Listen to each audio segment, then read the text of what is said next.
Assalamualaikum warahmatullahi wabarakatuh. Alhamdulillahirrabbilalamin. Kita kembali lagi anak-anak dalam pembelajaran fisika tentang gelombang cahaya. Kompetensi dasar yang akan dicapai pada pembelajaran hari ini yaitu 3.10 menerapkan konsep dan prinsip gelombang bunyi dan cahaya dalam teknologi. 4.10 melakukan percobaan tentang gelombang bunyi dan atau cahaya. Berikut presentasi hasil percobaan dan makna fisisnya, misalnya sonometer dan kisi difraksi. Materi yang akan kita bahas pada hari ini adalah gelombang cahaya. Indikator pencapaian kompetensi, menjelaskan dispersi cahaya, mengidentifikasi peristiwa interferensi celah ganda Young, memformulasikan pola gelap terang pada interferensi cahaya, dan memformulasikan persamaan pola gelap terang pada difraksi cahaya, serta menjelaskan peristiwa kisi difraksi. Sebelum pembelajaran dimulai, marilah kita berdoa dahulu agar pembelajaran hari ini berjalan lancar dan mendapatkan ilmu yang manfaat. Bismillahirrahmanirrahim. Raditu billahi robba wa bil islami dina wa bi muhammadin nabiyya wa rasulah. Rabbi zidni ilma warzuqni fahma.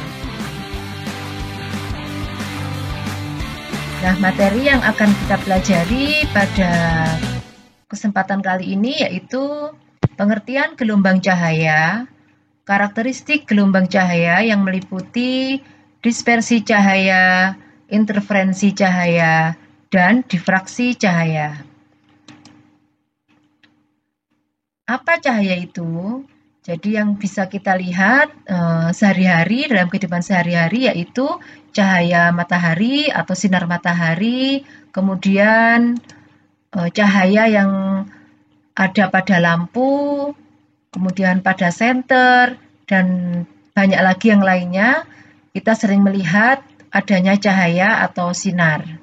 Nah, cahaya sendiri ini adalah merupakan salah satu dari gelombang elektromagnetik.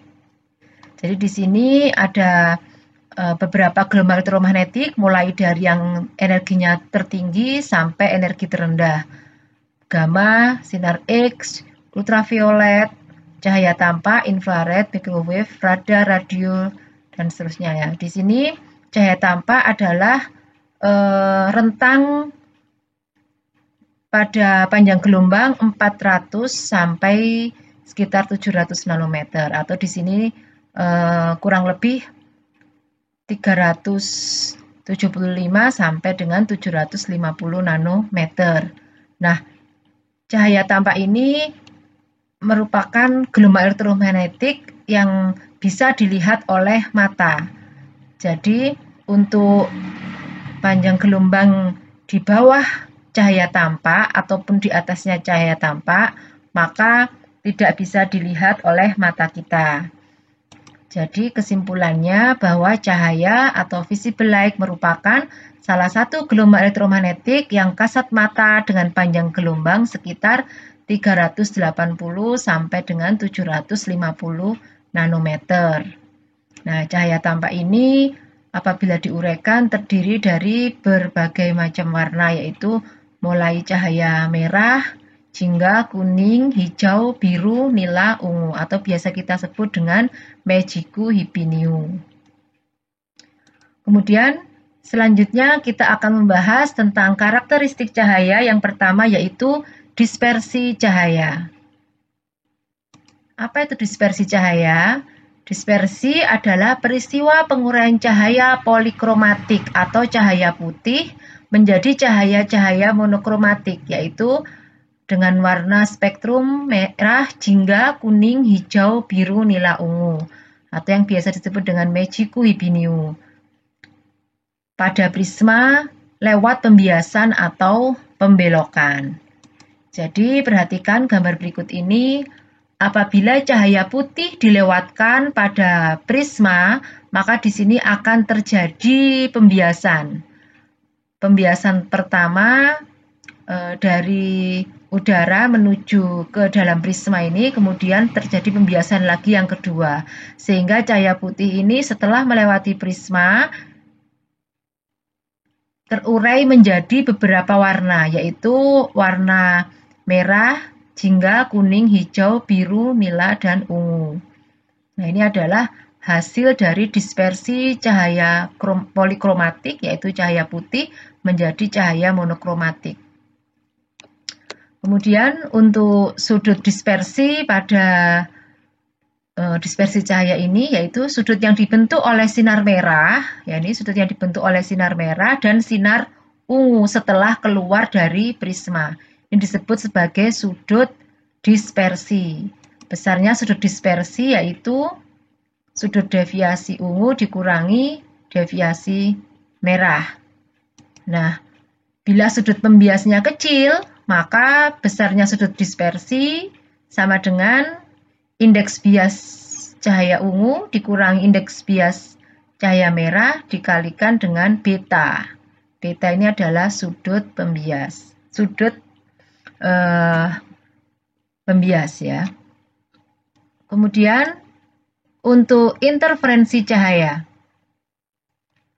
Interferensi cahaya ini adalah karakteristik yang kedua, merupakan keadaan saat dua gelombang cahaya atau lebih berpadu dan membentuk gelombang cahaya gabungan.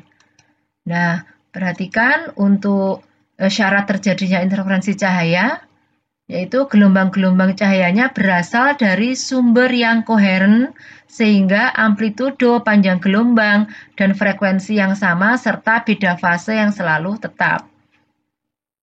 Di sini adalah gambar dari pola fringi ya, gambar dari sebuah fringi pada pola gelap terang, hasil dari interferensi. Jadi di sini tampak pola gelap terang. Interferensi konstruktif dan destruktif. Baiklah, kita akan membahas apa itu yang disebut dengan interferensi konstruktif dan destruktif. Interferensi konstruktif itu terjadi apabila dua gelombang ini saling menguatkan, dua gelombang sefase kemudian saling menguatkan, sehingga apabila di sini amplitudenya A, di sini juga amplitudenya A, maka apabila dipadukan atau dijumlah menjadi 2A. Nah, di sini interferensi konstruktif terjadi dari puncak ke puncak atau palung ke palung, atau dalam kondisi satu fase menyebabkan amplitudo gelombang bertambah. Nah, di sini apabila puncak A ini dengan A ini dijumlah menjadi 2A, palung ini atau lembah ini juga demikian, ini A ditambahkan dengan A ini maka menjadi 2A, arahnya amplitudenya ke bawah.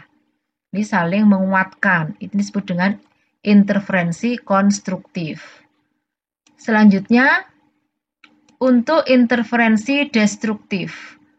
Interferensi destruktif itu terjadi apabila dua gelombang berlawanan fase. Jadi yang pertama arahnya adalah ke bawah, misalkan di sini ini yang ke atas, maka dua gelombang ini saling menghilangkan atau saling merusak. Jadi di sini negatif sama positif sehingga hasilnya adalah 0. Demikian juga untuk yang ini positif, ini negatif, dijumlahkan dengan amplitudo yang sama maka hasilnya 0.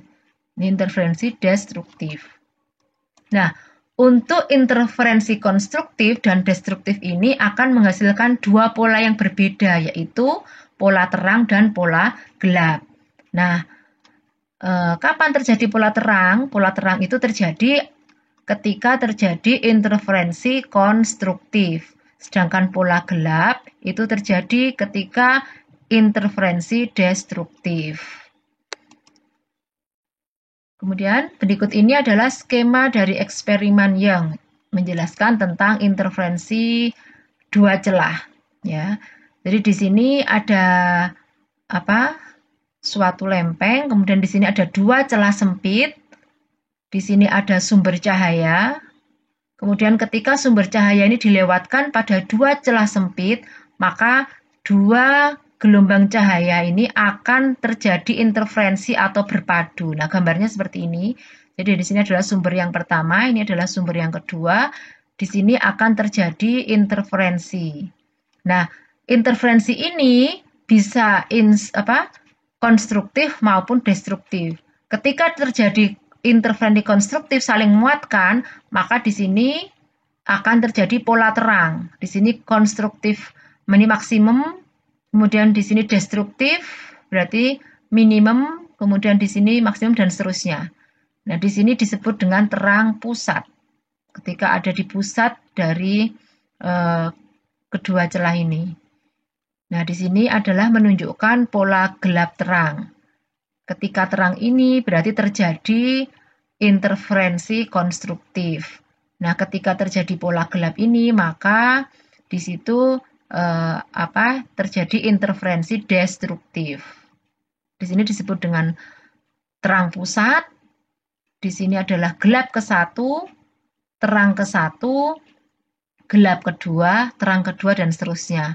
Demikian juga untuk yang bawah, karena di sini tadi terang pusat, di sini juga gelap ke-1, terang ke-1, gelap kedua, terang kedua, dan seterusnya. Ini adalah layar. Nah, pola terang dihasilkan karena superposisi yang saling menguatkan atau konstruktif, sedangkan pola gelap dihasilkan karena superposisi yang saling melemahkan atau destruktif. Selanjutnya untuk rumus interferensi celah ganda. Nah, perhatikan gambar berikut. Di sini sesuai dengan gambar yang awal tadi, jadi ada dua celah, ya, dua celah sempit. Kemudian di sini jarak antara dua celah adalah D. Jadi di sini adalah sumber pertama yang melewati ini. Di sini ada sumber cahaya. Kemudian yang lewat pada celah pertama yaitu S1, kemudian lewat pada celah kedua yaitu S2. Nah, ketika dua cahaya yang melewati dua celah ini, ya, dua sumber cahaya ini yang melewati celah itu berpadu, maka di sini contohnya dihasilkan di titik P ini. Jadi titik P ini bisa terjadi pola terang, bisa juga terjadi pola gelap.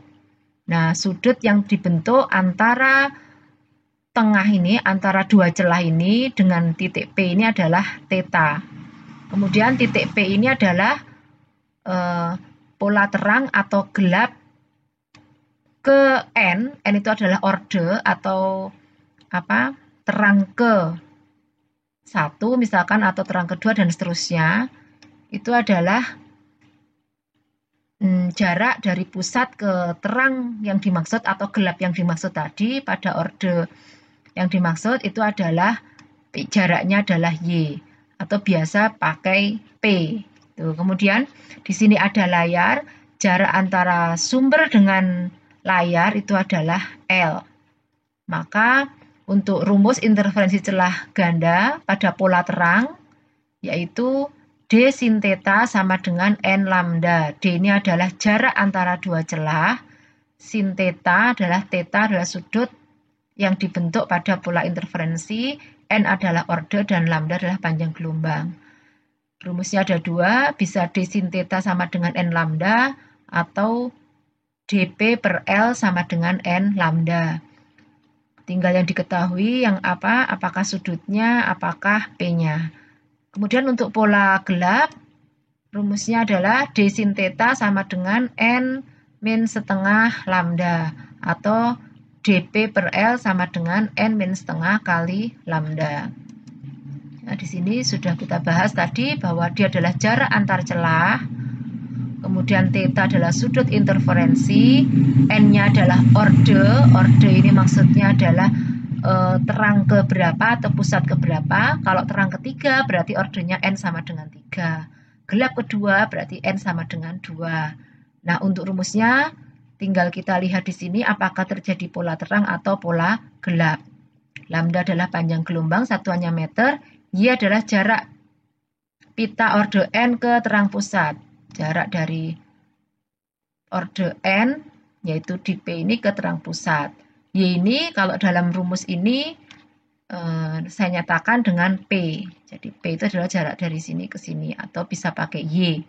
Kemudian L adalah jarak celah ke layar. Jarak celah ini ke layar itu adalah L. Selanjutnya adalah difraksi cahaya. Difraksi cahaya merupakan pelenturan cahaya saat cahaya melalui celah, sehingga cahaya akan terpecah-pecah menjadi bagian-bagian yang lebih kecil dan memiliki sifat cahaya yang baru. Nah, di sini adalah contoh dari pola difraksi cahaya. Di sini adalah sumber cahaya, ya, sumber cahayanya ada di sini. Kemudian ketika melewati celah yang sangat sempit, ini satu celah sempit, maka terjadi pelenturan. Jadi di sini melentur. Ini disebut dengan difraksi cahaya, pelenturan cahaya saat cahaya melalui celah yang sempit. Selanjutnya, untuk difraksi cahaya ada dua, yaitu difraksi celah tunggal dan difraksi celah kisi. Yang kita bahas bersama adalah difraksi celah tunggal. Nah, untuk difraksi celah tunggal ini berarti celahnya hanya satu atau tunggal. Di sini ada gelombang yang datang, maka terjadi pelenturan seperti yang tadi sudah kita bahas. Nah, di sini juga akan terjadi pola terang dan gelap. Ini garis kurva lengkung ini yang sangat lebar, yang sangat panjang, yang tinggi ini menunjukkan terang pusat. Nah, kemudian ini terjadi ketika pola konstruktif saling menguatkan. Kemudian di sini adalah destruktif, jadi pola gelap. Jadi di sini adalah terang pusat, gelap pertama, ini terang ke satu, gelap kedua, terang kedua, dan seterusnya. Jadi ini menunjukkan pola terang gelap. Nah, lebih jelasnya seperti ini. Jadi apabila di sini suatu gelombang dilewatkan pada satu celah sempit, maka terjadi difraksi. Ini adalah sudut yang dibentuk, yaitu theta, sudut difraksi. Kemudian di sini misalkan terjadi terang pusat, ini adalah gelap ke satu, berarti di sini adalah titik terang ke satu. Jadi di sini terang pusat, terang ke satu, terang kedua, dan seterusnya. Dan ini adalah gelap ke satu, gelap kedua, dan seterusnya. Demikian juga untuk yang di bawah ini, berarti di sini terang pusat, terang ke satu, terang kedua. Yang di sini adalah gelap ke satu, gelap kedua. Nih. Jadi N ini menyatakan orde, terang atau gelap. Selanjutnya untuk rumus difraksi celah tunggal. Rumusnya ini gambarnya ini sama dengan tadi. Di sini jarak antara celah ke layar adalah L. Karena di sini difraksi celah tunggal, maka celahnya hanya satu. Di sini D, kalau di interferensi tadi D itu jarak antara dua celah. Kalau pada difraksi yang dimaksud D adalah lebar celah. Karena celahnya hanya satu, berarti di sini lebar celah. Ini adalah P, titik P adalah terang pusat ke titik gelap atau terang pada orde ke M atau ke N, sama saja. Nah, untuk rumusnya pola terang dan pola gelap. Untuk pola terang adalah D sin theta sama dengan N min setengah lambda. Atau dP per L sama dengan N min setengah lambda. Nah, pada interferensi rumus ini adalah untuk pola gelap. Jadi untuk rumusnya difraksi celah tunggal tinggal membalik saja dari rumus interferensi.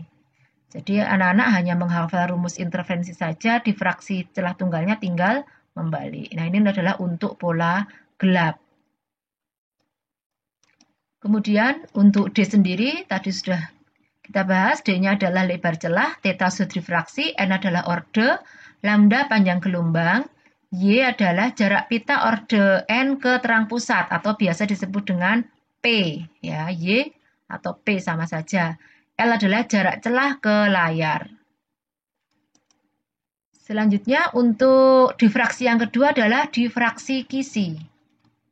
Untuk difraksi kisi berarti di sini ada kisi-kisi difraksi. Diperkecil lagi, jadi kalau difraksi celah tunggal tadi celahnya satu, kalau kisi difraksi atau difraksi kisi ini dibagi lagi menjadi celah-celah kecil lagi atau ada kisi-kisinya.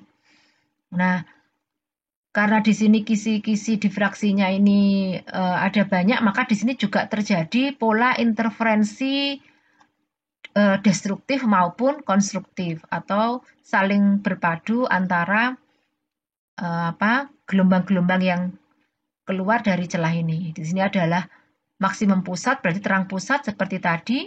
Di sini adalah terang ke-1 atau maksimum orde pertama, demikian juga di bawahnya juga demikian. Kemudian untuk D, karena di sini tadi kisi-kisinya ada banyak, maka di sini untuk D sendiri, lebar celah masing-masing kisi ini sama dengan 1/N. Nah, untuk rumusnya di sini, pola terangnya D sin theta sama dengan N lambda, atau dP/L sama dengan N lambda. Di mana untuk D, karena di sini ada banyak kisi, maka D-nya ini adalah sama dengan 1/N. Atau N sama dengan 1/D. Demikian pembelajaran hari ini. Kita akhiri dengan bacaan Alhamdulillahirabbil alamin.